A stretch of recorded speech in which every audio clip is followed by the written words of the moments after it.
नमस्कार. सेवा सामाजिक विकास संस्था या आपल्या एज्युकेशनल प्लॅटफॉर्मवर मी भक्ती तुमचं सगळ्यांचं मनापासून स्वागत करते. आज आपण सिटिंग अरेंजमेंटचा पार्ट 3 कव्हर करणार आहोत. याच्यामध्ये आपण एक्झाम्पल जे सॉल्व्ह करणार आहोत ती आहेत स्क्वेअर सिटिंग अरेंजमेंट याच्यावरची. सिटिंग अरेंजमेंट हे पॉलिगोनल अरेंजमेंटचाच भाग आहे जसं मी म्हटलं. याच्यामध्ये आणखीन प्रकार आहेत. एक आहे ट्रायंग्युलर अरेंजमेंट म्हणजे त्रिकोणी शेप मध्ये बसलेल्या लोकांची आपल्याला सिटिंग अरेंजमेंट बसवावी लागते. ठीक आहे. यानंतर डिफरंट शेप्स आहेत जसं ट्रायंगल आहे, स्क्वेअर आहे, रेक्टँगल आहे, पेंटागोनल आहे, हेक्सागोनल आहे. ठीक आहे.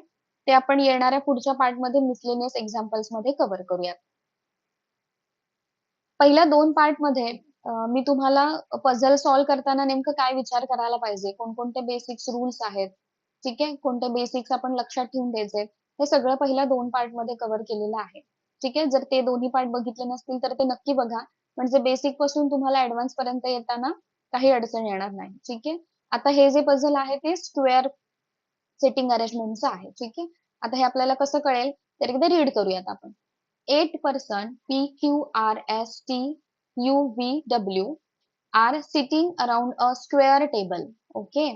इथे त्यांनी दिलेलं आहे square table facing to the centre. याच्यामुळे काय कळलं, एकतर स्क्वेअर सिटिंग अरेंजमेंट आहे आणि फेसिंग टू दी सेंटर आहे. याचा अर्थ युनिडायरेक्शनल आहे. युनिडायरेक्शनल म्हणजे एकाच डायरेक्शनने ते फेस करतात. ठीक आहे. आता या बेसिस वरती ह्या एवढ्या वाक्यावरती आपण एक 2 पॉसिबिलिटीज डायग्राम काढून घेऊयात. 8 पर्सन आहेत. ठीक आहे.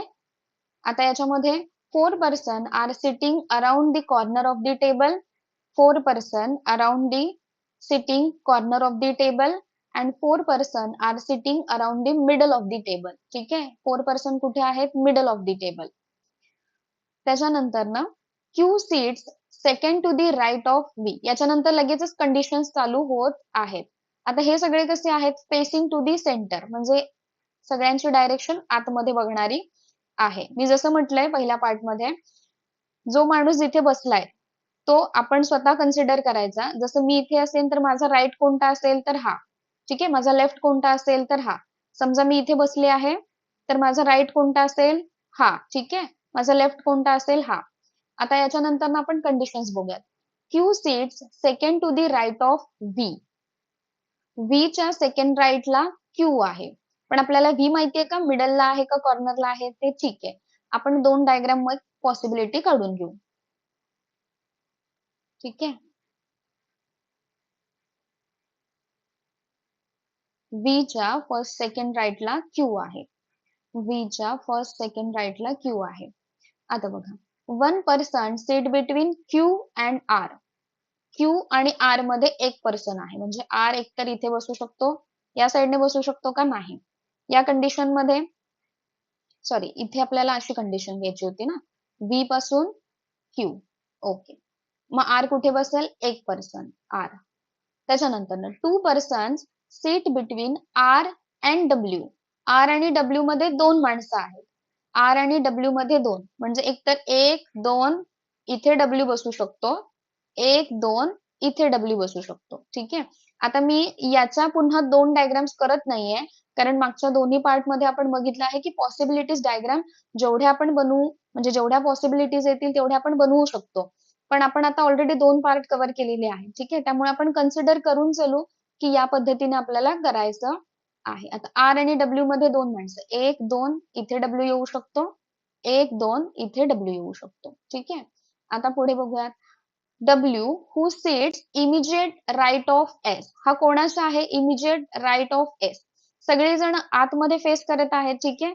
त्यामुळे तो इमिजिएट राईट एसचा आहे. म्हणजे एस जर इथे असेल तर हा इमिजिएट राईट डब्ल्यू होऊ शकतो. ठीक आहे. म्हणजे ह्या कंडिशन मध्ये हा डब्ल्यू इथे चालणार आहे. पण इथे डब्ल्यू बसू शकतो का, कारण एस जर आपण इथे बसवला, इथे ऑलरेडी व्ही आहे त्यामुळे इथे एस येणार नाही. ठीक आहे. त्यामुळे डब्ल्यू ची ही कंडिशन बसणार नाही. सेम जर आपण इथे व्ही आहे त्यामुळे इथे एस येऊ शकत नाही कारण एसच्या इमिजिएट राईटला डब्ल्यू आहे.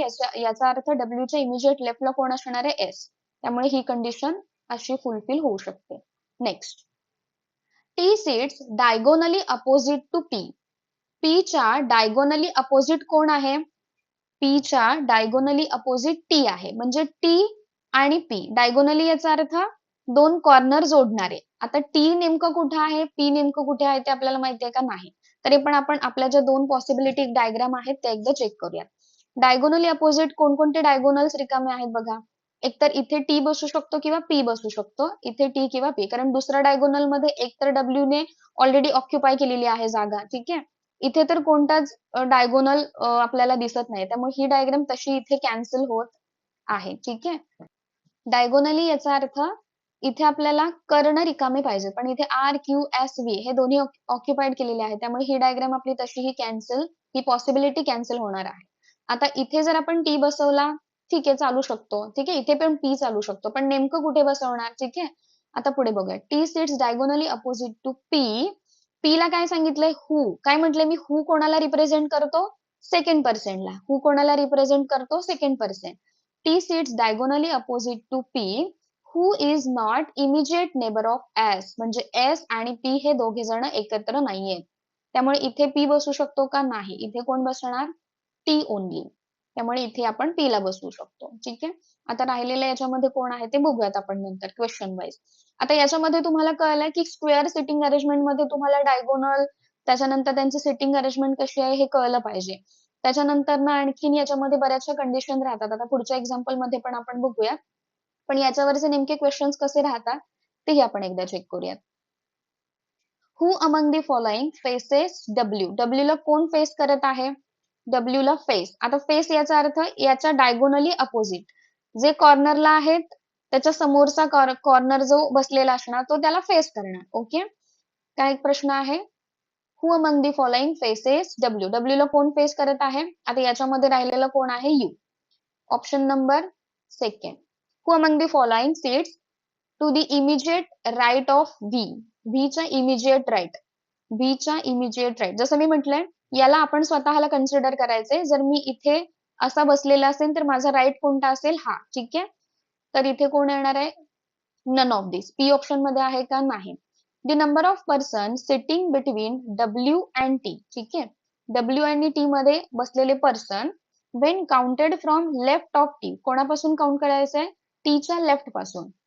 Is same as the number of person sitting between U. हा, म्हणजे त्यांनी या क्वेश्चन मध्ये काय सांगितलंय बघा. जेवढे डब्ल्यू आणि टी मध्ये बसलेले आहेत कोणापासून काउंट करायचे आहेत? टीच्या लेफ्ट पासून. Is same as the number. हे कोणाच्या आणि कोणाच्या बरोबर तेवढेच पर्सन असणार आहेत व्हेन काउंटेड फ्रॉम कोणत्या पर्सन पासून? Of a person sitting between you. आता बघा डब्ल्यू आणि टी. डब्ल्यू आणि टी जर आपण बघितला, counted from left of T. Right पासून किती जण आले असतील टीच्या? एकच झाला असता. पण इथून लेफ्ट पासून किती जण आहेत? 1 2 3 4 5 जण आहेत. तसंच त्यांनी काय सांगितलंय? Is same as the number of person sitting between you. You आणि असं कोणाच्या मध्ये आहेत? डब्ल्यू आणि टी सारखे. तर यूच्या आपण जर बघितलं तर यूच्या राईटला टी आहे. ठीक आहे. यूच्या राईटला कोण आहे? टी. तर 1 2 3 4 5. ठीक आहे. डब्ल्यू आणि टीच्या लेफ्ट पासून कोण होतं? टीच्या लेफ्ट पासून कोण होतं? डब्ल्यू. 5 पर्सन होते. ठीक आहे. तसंच जर यूच्या आपण लेफ्ट मध्ये टी पकडला तर टीच्या राईट पासून विचारलंय ना त्यांनी. पुढे बघा. हा. When counted from right of T. When counted from right of T. T पासून जर आपण काउंट केले राईट पासून 1 2 3 4 5, तर same as the number person between W and T. ठीक आहे. Option number first. 4 of the following 5 are alike in a certain way, so form a group. Who among the following does not belong to that group. आता याच्यामध्ये कोणकोणते आहेत बघा. R S T Q V. R S T Q V. ठीक आहे. ह्याला round करू आपण. आर एस टी क्यू आणि व्ही. याच्यामध्ये डिफरन्स कळतोय तुम्हाला? हे जे 4 पर्सन आहेत ते कुठे आहेत? Middle side of the table. आणि हा एक कोण आहे? Corner side of the table. त्यामुळे ऑडमॅन आउट कोण असणार आहे? टी. ठीक आहे. Next. Dash seats third to the left of S. एसच्या थर्ड लेफ्टला कोण आहे असं विचारलंय. एसच्या थर्ड लेफ्ट. एस कुठे बघतोय? Facing inside the centre. Third left, first second third कोण आहे? यू. Option number 5. ठीक आहे. अशा प्रकारचे क्वेश्चन हे युनिडायरेक्शनल वरती असू शकणारे आहेत. आता पुढचं आपण बघूयात example. A, B, C, D, E, F, G, H are sitting around a square table. ठीक आहे, आपण square table ची एक possibility diagram काढून घेऊ. In such a way that four of them sit at the corners while four sit in the middle of each of the four sides and all of them facing outside. Okay, facing outside. मगाशी काय होतं? Facing inside. आता काय आहे? Facing outside. म्हणजे त्यांनी जसं सांगितलंय मिडलला 4 आहेत, कॉर्नरला 4 आहेत आणि सगळे कुठे बघणारे आहेत? बाहेर बघणारे. ठीक आहे. Such a way that no two people are sitting together according to alphabetical order. ठीक आहे. याच्यामध्ये काय सांगितलं आता? एक कंडिशन एक स्पेशली दिली आहे बघा. म्हणजे A B C D E F G पासून जे आहेत हे सगळेजण ह्या स्क्वेअर टेबल वरती अरेंज केलेले आहेत. सगळेजण फेसिंग आउटसाइड आहेत, पण त्यांनी कंडिशन एक अशी दिली आहे की ए च्या बाजूला बी नसेल कारण तो अल्फाबेटिकली जवळपास आहे, बी च्या बाजूला सी नसेल, ठीक आहे, सी च्या बाजूला डी नसेल. म्हणजे अल्फाबेटिकली जर आपण कन्सिडर केलं तर ए च्या बाजूला बी नसणार, बी च्या बाजूला सी नसणार, सी च्या बाजूला डी नसेल, ठीक आहे, किंवा ई च्या बाजूला डी नसेल. ह्या कंडिशन आपल्याला याच्यामध्ये धरून चालायच्या आहेत. म्हणजे ही एक कंडिशन याच्यामध्ये स्क्वेअर टेबल मध्ये आपल्याला बघायला मिळाली. आता पुढे बघू. For example, A can't sit with B etcetera. म्हणजे तेच जे मी आता सांगितलं. But not necessarily in the same order. म्हणजे हे जे बसलेले आहेत ते काय एका सरळ वेने नसणार, त्या कंडिशन्स त्यांनी पुढे सांगितल्या आहेत. G sits second to the left of H, ठीक आहे, who seats third to the left of E. जसं आता मी काय म्हटलं की तुम्हाला हु चा अर्थ कळला पाहिजे. हु म्हणजे कोण? जी नाहीये. हु म्हणजे कोण असणार आहे? एच असणार आहे. आणि हे जे वर्ड्स आहेत याबद्दल मी तुम्हाला फर्स्ट पार्ट मध्ये कव्हर केलेलं आहे. आता G sits second to the left of H, इथे बाजूला आपण लिहून घेऊया. ठीक आहे. G sits second to the left of H, who seats third to the left of E. Who म्हणजे कोण? एच. एच कोणाचा? ई च्या थर्ड लेफ्टला असणार आहे. Only 3 person are sitting between G and B. आता जी आणि बी मध्ये 3 गण आहेत हे पण आपण लिहून घेऊ. B sits immediate right to F. F च्या इमिजिएट राईटला कोण आहे? बी आहे. Who sits second to the left of E. आता हा जो एफ आहे हा second to the left of E आहे. ठीक आहे. मी ह्या कंडिशन्स का लिहून घेते? कारण एका बाजूला जर आपल्याला कंडिशन्स माहित असतील ना तर ज्यावेळेला आपण एक्झाम मध्ये सॉल्व्ह करणार आहोत तर तुम्ही पेन, पेपर आणि तुमचं डेस्क, त्यामुळे डेस्क वरून प्रत्येक वेळेला तुम्ही ती कंडिशन्स रीड करणं इझी नाहीये. त्यामुळे तुम्ही ह्या कंडिशन अशा प्रकारे लिहून घेत चला जेणेकरून तुमच्या पेपरवरती सगळ्या कंडिशन्स असतील तर तिथल्या तिथे तुमचं पझल बसू शकणार आहे. B sits immediate right to F. हा, who sits second to the left of E. E च्या सेकंड लेफ्टला आहे. A sits third to the right of B. B च्या थर्ड राईटला ए आहे. H sits on the middle side of the square. Okay, म्हणजे याच्यामध्ये आपल्याला एक तर कंडिशन सापडली की एच परफेक्टली कुठे बसतो. आता समजा एच मिडल साइडला बसत आहे असं त्यांनी दिलेलं आहे, तर पुढचं कंडिशन आपण सॉल्व्ह करूयात. आता एच च्या सेकंड लेफ्टला कोण आहे? जी. सगळे आउटसाइड दी सेंटर आहेत. ठीक आहे, त्यामुळे आपण जसं बसलोय तसंच कन्सिडर करू. ठीक आहे. आता एच जर बाहेर बघत असेल तर त्याचं राईट साइड ही असणार आहे आणि लेफ्ट साइड ही असणार आहे. त्याच्या लेफ्टला, सेकंड लेफ्टला जी आहे. ठीक आहे, पण जो एच आहे तो ई च्या थर्ड लेफ्टला आहे. ई च्या थर्ड लेफ्ट. जर ई इथे बसला तर हा काय होणार? ई ची राईट साइड होईल. पण आपण ई ला इथे बसू. ठीक आहे, 1 2 3 third to the left. Okay, ही दोन कंडिशन्स बसल्या आपल्या. आता बी आणि जी मध्ये 3 पर्सन आहे. 3 पर्सन याचा अर्थ ते facing opposite to each other. ठीक आहे, म्हणजे जी इथे असेल तर बी इथे बसणार. 3 पर्सन आहेत. 1 2 3 1 2 3. ठीक आहे. अजून काय सांगितलंय? एफ च्या इमिजिएट राईटला बी आहे. एफ च्या इमिजिएट राईट. ओके, एफ च्या इमिजिएट राईटला बी आहे. डन. म्हणजे ह्या कंडिशन्स बसल्या. आता इथून बघू. ई च्या सेकंड लेफ्टला एफ आहे. ई च्या second left, first left second left. Okay, म्हणजे या कंडिशन नुसार ही कंडिशन आपली बसली.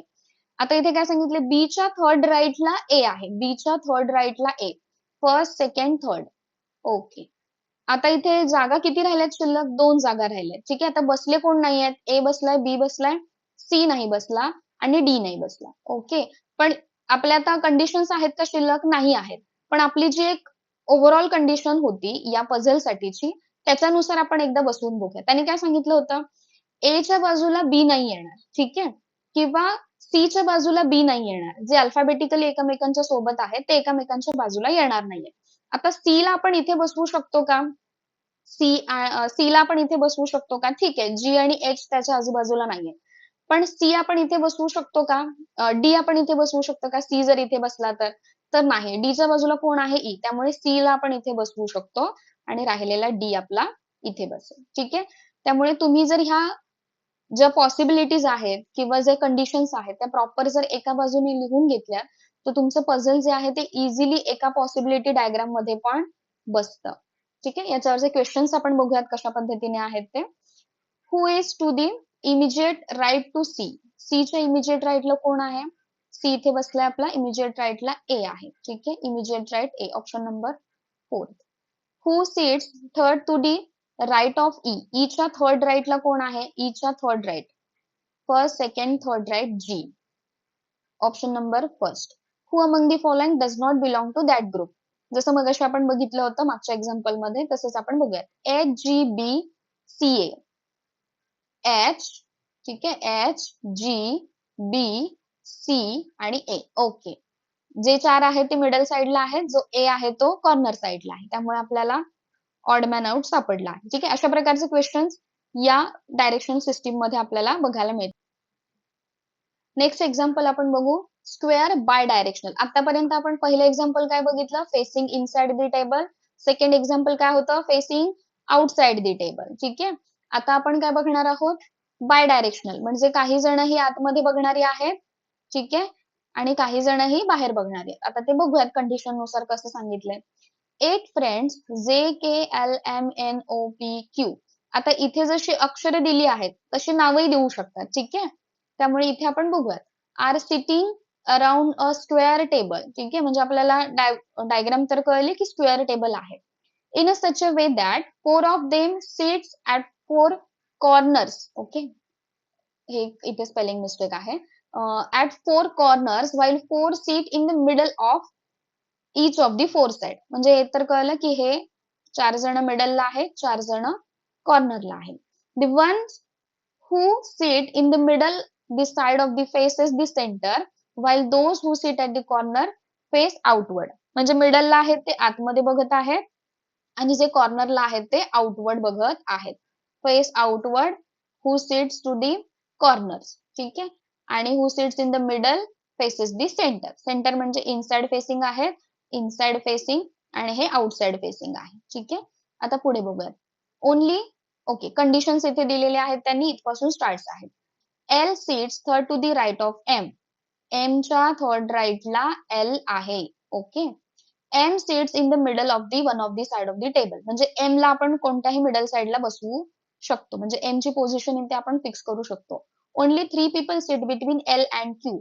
एल आणि क्यू मध्ये किती पर्सन आहेत? 3 पर्सन. ठीक आहे. मी कंडिशन साइडला लिहून घेते जेणेकरून आपल्याला सोडवताना पुन्हा ते रीड करायला नको. इथल्या कंडिशन्स आपण चेक करून इथे पझल सॉल्व्ह करू शकतो. Only 1 person seat between Q and P. Q आणि पी मध्ये किती पर्सन आहे? 1 person. N is one of the immediate neighbor of P. N आणि P एकामेकांचे इमिजिएट नेबर आहेत. लेफ्ट राईट काय सांगितलंय का? नाही, फक्त नेबर आहे तेवढं सांगितलंय. Only 3 people sit between N and K. N आणि K मध्ये पुन्हा किती पर्सन सांगितले? 3 पर्सन. म्हणजे 3 पर्सन याचा अर्थ एकतर ते डायगोनली असतील किंवा मिडल साइडने असेल, म्हणजे एकामेकांना फेस करत असतील किंवा आउटवर्ड फेसिंग असेल. ते बघूयात आपण. J sits second to the right of K. J sits second to the right of K. आता मी इथे कन्सिडर करताना माझा जो राईट आहे तोच कन्सिडर करते.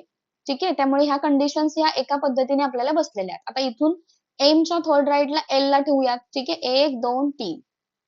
एल आणि क्यू मध्ये 3 पर्सन आहेत, याचा अर्थ ते एकामेकांच्या समोर आहेत किंवा अपोजिट फेस करत आहेत. एल आणि क्यू मध्ये 3 पर्सन बसले. आता क्यू आणि पी मध्ये 1 पर्सन आहे. ठीक आहे. आता पी एकतर इथे बसू शकतो किंवा या साइडने जर आपण गेलो तर इथे बसू शकतो, कारण त्यांनी सांगितलंय का क्यूच्या राईटला आहे का लेफ्टला आहे. ठीक आहे. त्यामुळे आपण क्यू आणि पीच्या दोन्ही कन्सिडर करूया डायग्राम. आता बघूया तिथे. मी दरवेळेला याच्यासाठी एक वेगळी डायग्राम काढत नाहीये, कारण मी तुम्हाला म्हटलं तसं जर छोट्या छोट्या याच्यामध्ये पॉसिबिलिटीज असतील तर पहिल्यांदा कन्सिडर करून घेऊ, जेणेकरून आपला डायग्राम काढण्याचा जो वेळ आहे तो कमी होईल. आता क्यू आणि पी मध्ये 1 पर्सन आहे. ठीक आहे. इथे बसू शकतो. पी आणि एन हे एकमेकांचे नेबर आहेत. जर पी इथे बसला तर एन इथे बसू शकतो. ठीक आहे. दुसरी कंडिशन आहे का पी ला? नाही. पण पी जर इथे बसेल तर एन इथे पण येऊ शकतो आणि एन इथे पण येऊ शकतो. ठीक आहे. इथे तुम्हाला कंडिशन्स जास्त वाटत असतील, पण जशी तुम्ही प्रॅक्टिस कराल ना, तसं तुम्हाला ह्या कंडिशन्स आपोआप एकतर आपल्याला कोणकोणत्या ठेवायच्या आहेत आणि कोणत्या डिलीट करायच्या आहेत याही लक्षात येऊन जातात. आता पी आणि एन जो आहे तो अशा पद्धतीने आणि अशा पद्धतीने. पण एन आणि के मध्ये 3 पर्सन आहेत. समजा या कंडिशन मध्ये एन इथे असेल तर के इथे येऊ शकतो. ठीक आहे. एन इथे असेल तर के इथे येऊ शकतो, येऊ शकतो. पण एन आणि के च्या मध्ये 3 पर्सन इथे येऊ शकतो का? के नाही, कारण ऑलरेडी इथे एन ची पोझिशन फिक्स आहे. त्यामुळे ही कंडिशन इथे एन ची आपल्याला नको आहे. पुढे बघू. एन आणि के मध्ये 3 पर्सन. ठीक आहे. ह्या पॉसिबिलिटीज आपल्याला सापडल्या. आता बघा, के च्या सेकंड राईटला जे आहे. के च्या सेकंड राईटला जे. आता के ला जर आपण इथे बसवला, त्याची फायनल पोझिशन इथे केली फिक्स, तर सेकंड राईट म्हणजे त्याचा राईट कोणता येणार? First right, second right. इथे के बसू शकतो, जे बसू शकतो का? नाही, कारण ऑलरेडी इथे एम बसलेला आहे. त्यामुळे इथे के येणार नाही, हे 100%. पण आता इथे के ला इथे जर आपण फायनल करतोय, तर के च्या second right, first right, second right, जे इथे बसणार आहे. कारण बघा, जसं जसं तुम्ही ह्या कंडिशन्स फुलफिल कराल ना, तसं तुमच्या लक्षात येईल की याची जर कंडिशन इथे बसत नाहीये, तर अदर पॉसिबिलिटीज नुसार तो इथे कन्फर्म बसू शकतो आणि पुढच्या ज्या कंडिशन्स आहेत ते त्याचनुसार असणार आहेत. आता के जर इथे बसला तर त्याच्या सेकंड राईटला कोण आहे? जे. ठीक आहे. म्हणजे एन इथे बसला, के इथे बसला, जे इथे बसला. आता पी ची पोझिशन फक्त फिक्स करायची राहिलेली आहे. आता पी च्या मध्ये आपल्याला कोणत्या कंडिशन्स राहिलेत का एकदा चेक करा बरं. ओके. आता ही जी कंडिशन्स होती याच्यामध्ये पी आणि एन हे इमिजिएट नेबर्स आहेत. आता के जर इथे बसला तर पी इथे बसू शकतो का? नाही. मग तो पी कुठे येणार आहे? इथेच येणार आहे. त्यामुळे पी आणि एन हे इथे फिक्स होत आहेत. के इथे फिक्स झाला आणि राहिलेले जे लेटर असेल ते इथे फिक्स होऊन जाईल. ठीक आहे. म्हणजे आपला ओ इथे राहिलेला आहे. आता याच्यावरचे क्वेश्चन्स आपण एकदा चेक करूया. How many people sit between J and P when counted from right of P? P आणि जे मध्ये कोणाच्या राईट पासून काउंट करायचंय? पीच्या राईट पासून. पीचा राईट कोणता आहे? हा. ठीक आहे. पीच्या इमिजिएट राईटला जे आहे, म्हणजे किती पर्सन आहेत? None of the person. ठीक आहे. Option number 4. 4 of 5 alike in the certain way and so form a group. Which one that does not belong to that group? Okay. Odd man out आपल्याला काढायचं आहे. QOPLK. QOPLK. Okay. बाकीचे जे आहेत ते corner साइडला आहे. जो के आहे तो फक्त मिडल साइडला आहे. त्यामुळे आउट कोण येणार आहे? के येईल. Which of the following is true regarding O? Regarding O म्हणजे ओ बद्दल ही 5 वाक्य सांगितलेली आहेत. त्यातलं ट्रू कोणतं आहे हे सांगायचे.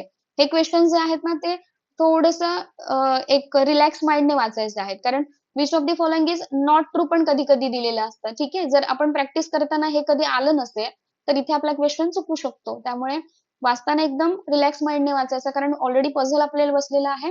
फक्त क्वेश्चन सॉल्व्ह करताना आपल्याला मार्क्स जे आहेत ते जाता कामा नये. त्यामुळे ट्रू रिगार्डिंग ओ. पहिलं काय आहे? O sits in the middle side of the table. O मिडलला आहे का? नाही, कॉर्नरला आहे. म्हणजे हे रॉंग आहे. Both M and K are immediate neighbours of O. M and K immediate neighbours? Yes. म्हणजे हे जे आहे ते ट्रू आहे. ठीक आहे. एखादं पुढचं आपण चेक करून बघू शकतो. N sit second to the left of O. N sit second left. Second लेफ्टला कोण आहे? त्याचा एल. त्यामुळे बाकीच्या कंडिशन्स आता बघण्याची गरज नाही. ऑप्शन नंबर सेकंड तुम्ही मार्क करून येऊ शकता. What is the position of L with respect to P? पीच्या रिस्पेक्टने position of L. Position of L with respect to. With respect to याचा अर्थ काय? पी पासून काउंट करायचं आहे. विथ रिस्पेक्ट टू ज्याचं म्हटलं असेल तर पी पासून एल कितवं आहे हे आपल्याला काउंट करायचं आहे. पी पासून एल कितवा आहे? एकतर तो सेकंड राईट आहे किंवा 1 2 3 4 5 6 6 टू द लेफ्ट आहे. आता second to the right condition आहे का? Okay. Option number second. Second to the right. Who sits second to the left of Q? क्यूच्या सेकंड लेफ्टला कोण आहे? क्यूच्या सेकंड लेफ्ट. क्यू कुठे बघतो आहे? बाहेर. त्याचा लेफ्ट कोणता असणार आहे? हा. First left, second left. कोण आहे? ओ. Option number second. ठीक आहे. आता हे जे क्वेश्चन्स मी तुम्हाला सांगितले, पझल जरी बसलं तरी हे जे क्वेश्चन्स तुम्ही सॉल्व्ह करणार आहात त्याच्यामध्ये तुम्ही पूर्णपणे विचार करून रिलॅक्स माइंडने क्वेश्चन सॉल्व्ह करायचे आहे. कारण ऑलरेडी जर तुमचं एक पझल बसणार आहे तर इथे तुम्हाला 5 मार्क्स तुमचे कव्हर होणारे आहेत. ठीक आहे. And all the best for your exams. Video आवडला लाईक करा. चॅनलवरती नवीन असाल तर सबस्क्राईब करा. आपले बाकीचे जे ऑनलाईन प्लॅटफॉर्म्स आहेत त्यालाही जॉईन करा. Thank you.